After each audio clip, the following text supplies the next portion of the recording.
CHTM. It's time for City Beat, your source for all the latest news on the city of Thompson. Only on 102.9 CHTM, your radio station. Good morning and welcome to City Beat here on 102.9 CHTM. I'm Monika Gul and my guest today is Mayor Dennus Fenske. Welcome to the studio. Hi, Monika. I just want to remind listeners that we will take your questions at 677-8181, or you can email us at CHTM@arcticradio.ca. To start things off, can you give us a little rundown on what's been going on in the city? Well, it's been a busy week for the community. I've just returned from a bit of a vacation, but just following the council meetings and the news in on the local radio and paper, there's been a lot of activity in the last week. Significant weather change this week, obviously, with the downward trend. A little bit early for my taste, but it's here. There's nothing we can do about it, but bundle up. And I just wanted to talk a little bit about safety. We do have vehicles, large vehicles on the road, graders and sanders, dealing with the current snow and weather conditions, so be aware of those. With the cold weather brings water breaks as well, so be aware. We have a number of water breaks around the community. Pay attention to the signage. We're working as quick as we can to repair those when we can. In some cases, we're held up a bit in regards to doing locates and that type of thing is for the infrastructure that's under the ground, so it may take a little longer than normal, but be patient. But just be aware of the water breaks that are around town. Again, back to the weather issue, we do have a cold weather policy in place, so when it reaches minus 35, yesterday was minus 31 with a wind chill, so it's getting close. So make sure you bundle up and even consider your pets as well. I know it's a little early, but those of you who do have pets, be aware of the wind chill out there, and when you have pets outside, take care. That's a good reminder. Now, you mentioned the weather. I'm a pedestrian. I walk to and from the station here every day, and the sidewalks I've noticed still haven't been completely plowed yet. It's been a bit difficulty. Been taking out my snowshoes that I brought from Toronto, so it's a nice welcome. But can you kind of tell us a bit more about what the city's priorities are when it comes to snow removal? Sure. We have three priorities. The priority one is basically the emergency routes and schools, and then second is the secondary routes in regards to the main drags, which would be Westwood, Riverside, Juniper, and so on. And then third priority is the residential areas, like for instance Mallard or Copper or the side streets. The sidewalks, we go out as priority one as well at the same time. So our sidewalk plows have been out. They may have not got to the areas that you've been walking, but they are around town. I noticed Thompson Drive is pretty much complete. And we have two plows at this time going through the sidewalk area. We want to make sure that they are clear for pedestrians as well. So we're working as fast as we can to deal with it. And a lot of it has to do with the amount of snowfall you get, how fast you get it, whether it's all overnight or it's gradually over a couple of days. So we're doing the best we can at this point. But basically, for drivers, drive to the conditions of the road, and for pedestrians, walk to the conditions of the walkways. So just be careful out there. All right. Now, next week, 8 of the 9 council members are going to Winnipeg for the Association of Manitoba Municipalities convention.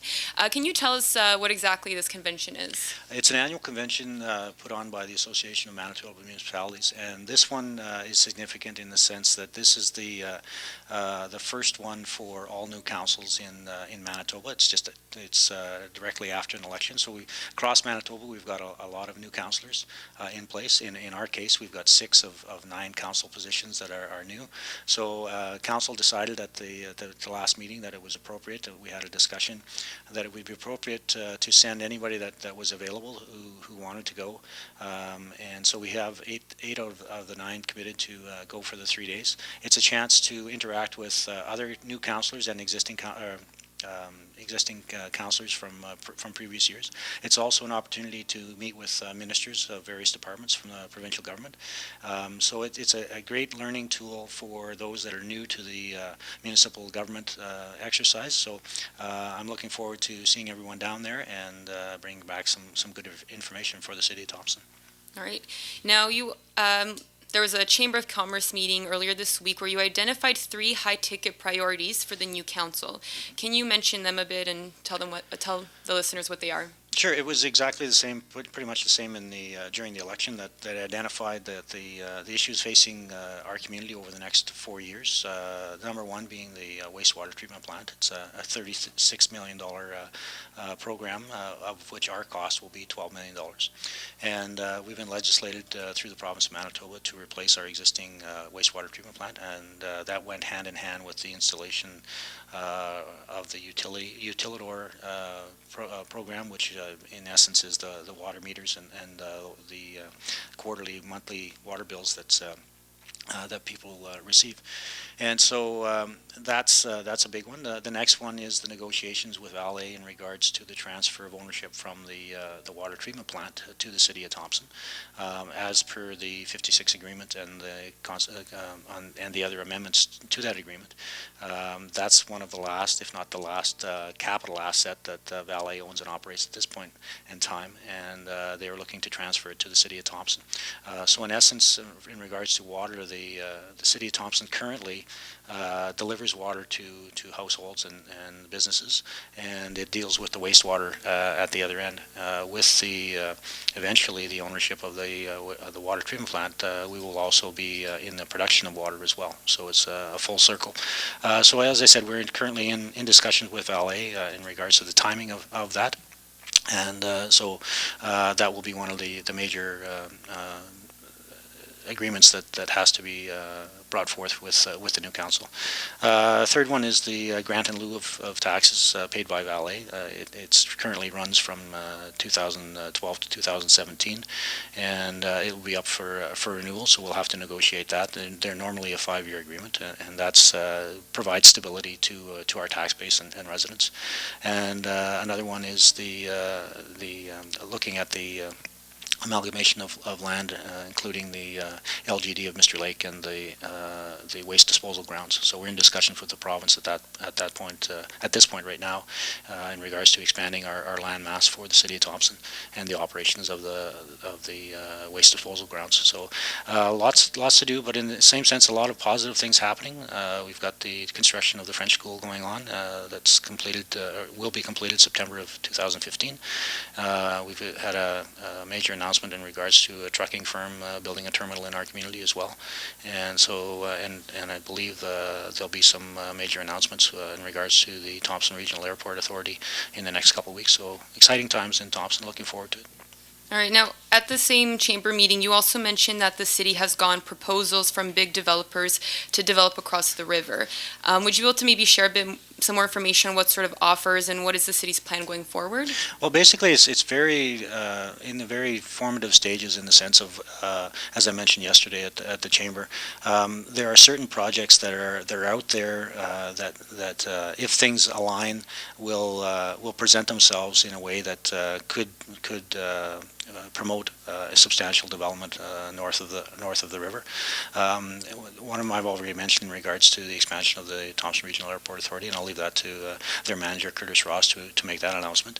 But through the TEDWIC process, one of the programs that was identified was the Northern Restorative Justice Facility, and in looking at that development, the location would be north of the river as well. We've also seen interest in large lot acreages, so we're looking at that. And there's existing businesses already across the north of the river, but the commonality in all of that is the lack of water.